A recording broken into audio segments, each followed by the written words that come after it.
you've been involved in a bit of a project down here today. Would you like to tell us what's been going on?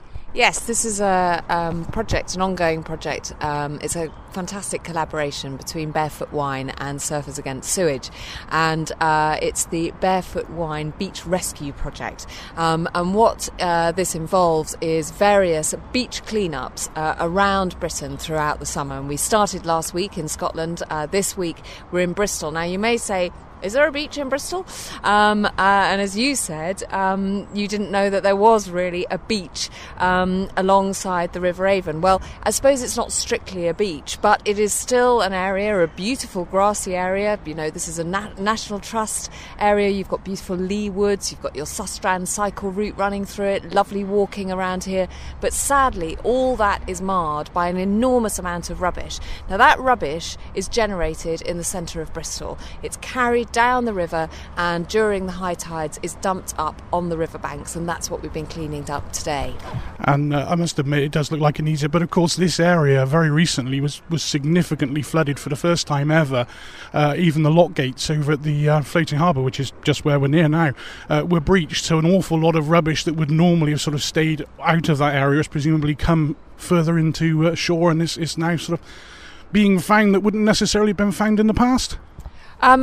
Maybe, but that doesn't excuse the fact that we shouldn't be having rubbish in our rivers and on our seas and on our coastlines anyway. You know, this rubbish is hugely damaging. Not only is it unsightly, and you come to a pretty place like this, the last thing you want to do is look at people's old drinks bottles and crisp packets, but they're also very damaging for our wildlife and for those wildlife habitats.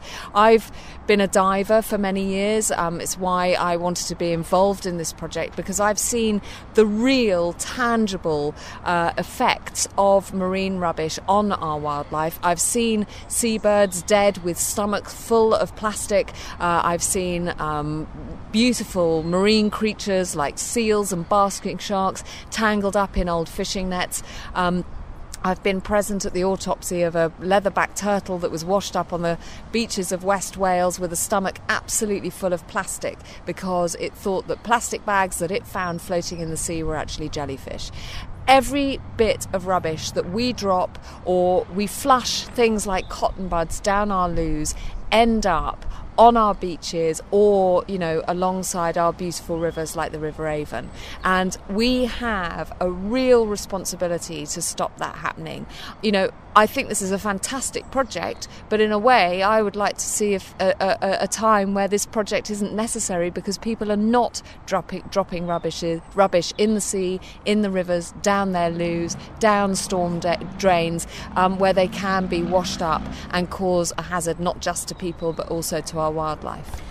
Yeah, I must admit, I mean, it is a major issue, obviously, on the shorelines, but one of the things I've been lucky enough to be involved in recently in South Gloucestershire, we've had an event called the Big Spring Clean, and community groups, various different community groups, certainly in our area, have been going out and they've been spending the day litter picking.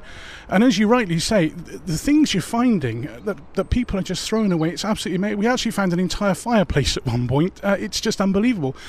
And from my point of view, I would never, ever, ever consider doing anything like that. And it just doesn't... It beggars belief that people will do that. And as you say, we're very fortunate. We're in a country that we've got such a beautiful coastline, beautiful rivers and that, and it is marred. I also used to dive, haven't done it for a few years, but yeah, I've seen exactly the same. I've seen the floating carrier bags, the state of the beaches. It's unbelievable. It really is. Barefoot Wine today are supporting this event and have been doing so ongoing, haven't they? Yeah, this has been a collaboration that's in its 7th year. It's been hugely successful. You know, they've collected well over 12 tonnes of rubbish in the time that these beach cleanups have been going on. Again, it's a figure sort of to be proud of. You know, clearly they're doing a very effective job of clearing things up, but it's also a figure to make us very sad that there is still so much rubbish in this day and age, where people are more aware and better educated of the impact that it can have, that, you know, we're still finding so much of it. Yeah, I must admit, in Bradley Stoke, which is our little area, over a 3-week period we found 90 bin bags full, and we should be ashamed. It's just an amazing amount of rubbish. This is the second of 14 events you're attending, is it? I believe there's another 12. The third, is it? So second of the ones I'm attending. Right. I'm attending 6 of the 14 events. Yeah, because Barefoot have got 14 to do. You were in Scotland last week, was it? I was, yes. Which is absolutely gorgeous. A couple of things, if you don't mind me asking, some of the things you're involved in. Almost, but not quite. You're sort of a bit of a local girl now. Not quite. I'm just over the border into Wales, but not far away, yeah. In a beautiful Wye Valley. Used to go canoeing in Simmons Yard, if I remember rightly, many, many years ago. Bought a smallholding initially, and I kind of like the story that you'd been out with friends and possibly had a little drinky or two and came home with a couple of pigs. Yes, it wasn't quite coming home with a couple of pigs, but I did come home with somebody's phone number that I'd obviously committed to getting a couple of pigs. So yes, Duffy and Delilah are now thoroughly part of our family, installed 2 Cooney pigs that are absolutely delightful, completely useless for anything really, but they make me laugh, so that's good enough.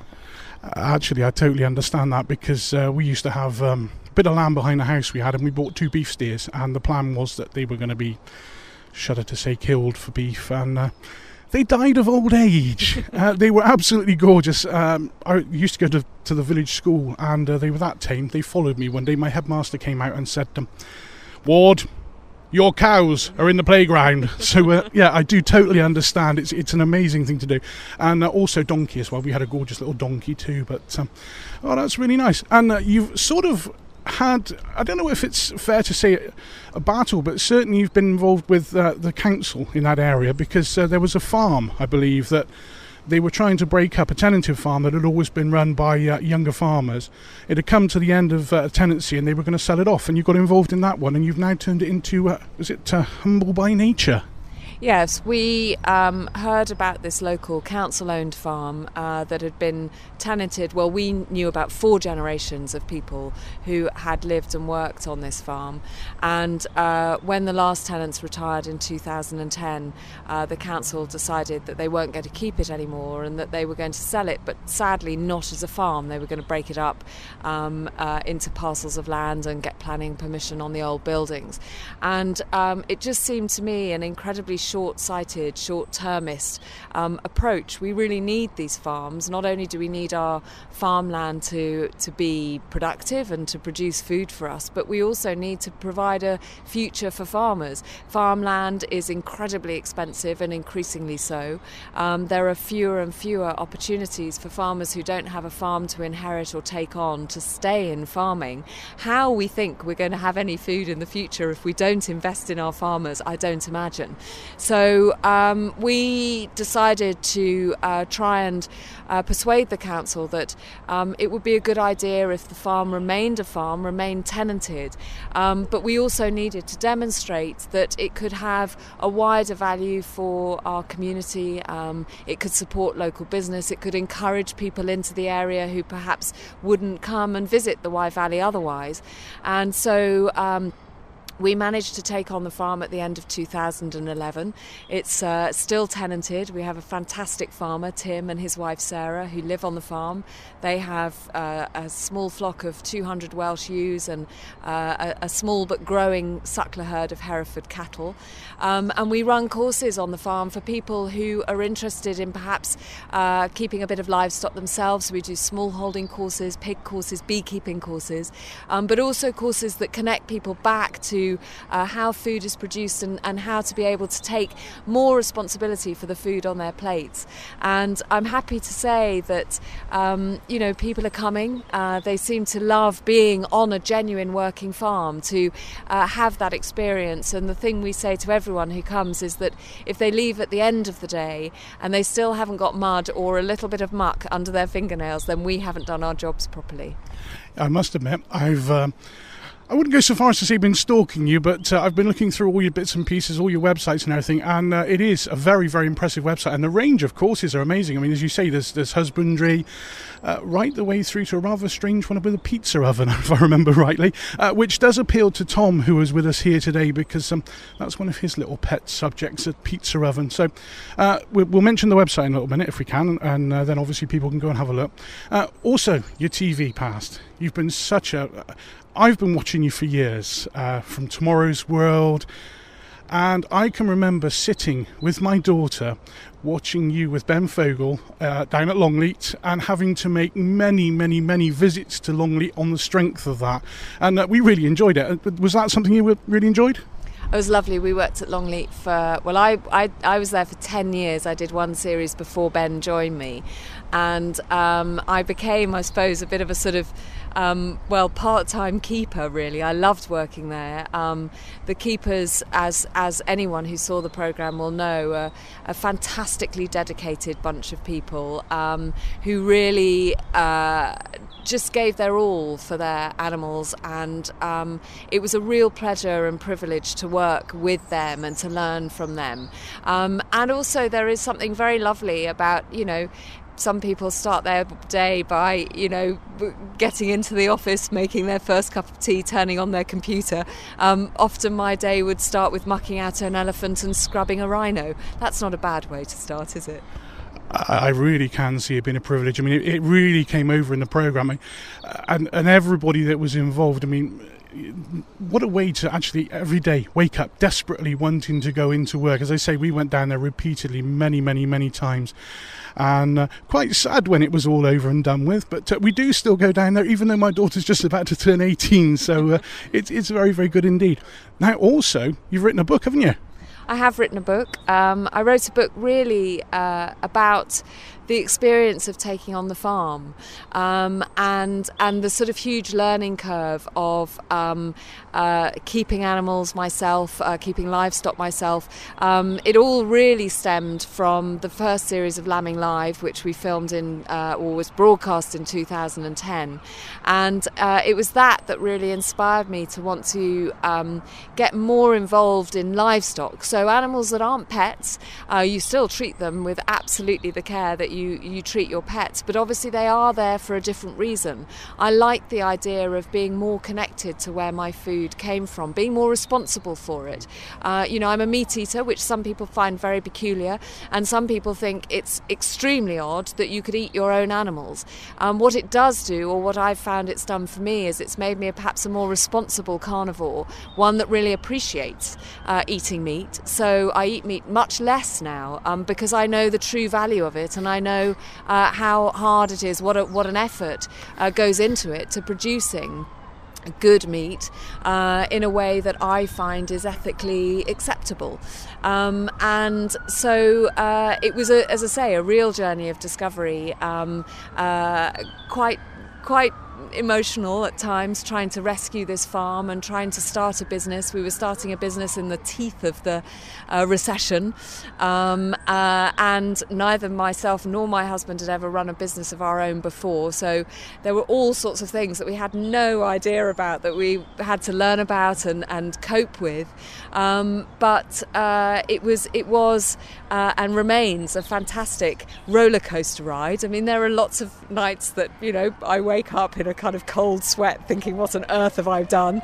There's lots of times where I end up sobbing, going, I don't know how to deal with this, I'm out of my league, but there are times when people come to the farm and we see them having contact with the countryside, getting hands-on with animals that they've maybe never had any contact with before, seeing that joy and seeing that excitement, exactly the same joy and excitement that I had when I started working on Lambing Live and had that very first contact really with a working sheep farm and getting a better understanding of the whole process.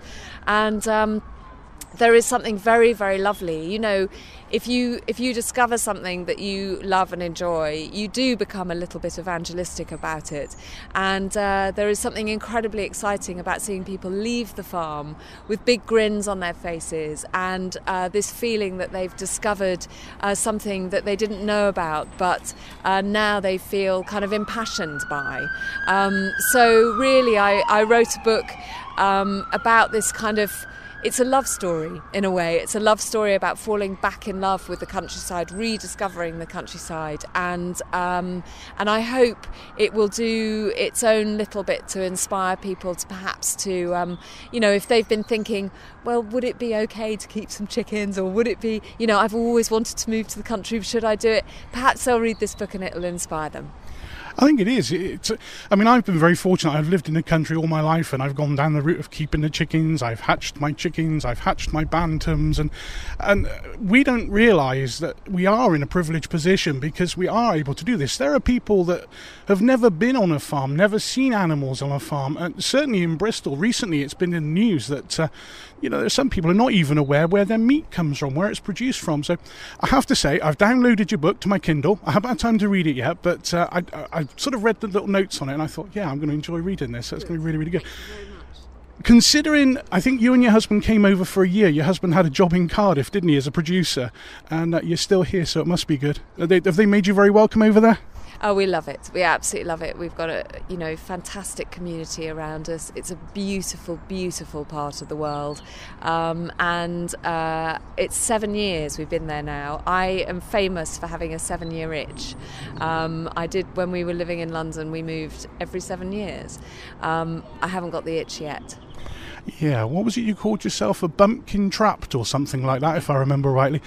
It's maybe you found your spiritual home at last. Maybe you found where you're happy to be. Certainly, if you can find a lovely place like that, and obviously you're very, very busy with your TV work and all that, but lovely to go home to something like that and you can forget about everything. And one more thing, I did just suddenly remember a series going back, I think it was about 2005, 2003, where the scientists you were with were sent into the... Rough Science, that was it. I think it was a couple of series. One series you were in a seaside location, and another series you were actually based at a disused gold mine or something. Was that? Sort of. Yeah. We did 6 series. You did 6? Yeah. Oh, maybe I just caught the last 2, but I always really enjoyed that. That was a cracking series, and it's one of the things that we've always loved about you is you seem to get involved in a diverse range of things, certainly with the diving and everything. As I say, I used to dive as well, and it's really, really good. Now, would you like to give us the website so that our listeners can have a little nose and see, and maybe they want to come over and join in, and or even Tom can come over and learn how to make a pizza oven. Yes, if you'd like to visit us on the farm, the website is www.humblebynature.com. Thank you ever so much for finding the time to talk to little old Bradley Stoke Radio. We're in a community radio station, but very much appreciate it.